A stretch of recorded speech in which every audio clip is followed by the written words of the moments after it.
chronique du patrimoine.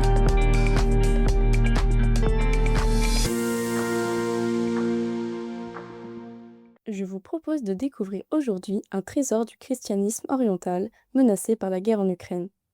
Achevée en 1037, la construction de la cathédrale Sainte-Sophie de Kiev remonte à l'époque du prince Yaroslav le Sage.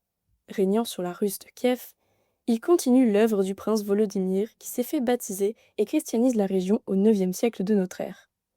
À cette époque, la cathédrale est conçue pour rivaliser avec l'église Sainte-Sophie de Constantinople et symbolise la nouvelle Constantinople. Il s'agit du premier site ukrainien inscrit sur la liste du patrimoine mondial de l'UNESCO en 1990. La cathédrale est construite en grande pierre naturelle, le granit et le quartzite rose, créant des bandes bicolores sur la surface principale.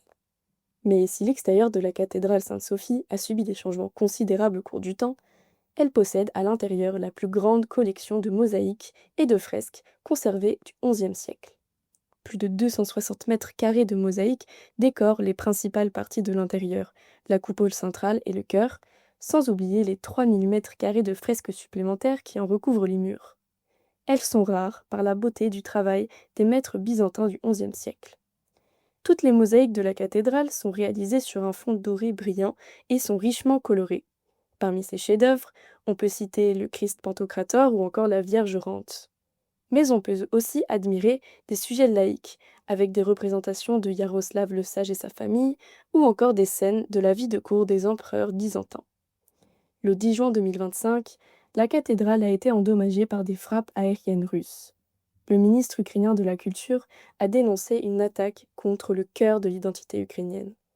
Une partie de la façade a été touchée, mais l'intérieur n'a pas été endommagé. C'est pourquoi de nombreuses organisations religieuses s'inquiètent face à ce danger de destruction de la cathédrale et qu'un appel a été lancé pour aider à préserver ce qu'elles qualifient de patrimoine de l'humanité du christianisme.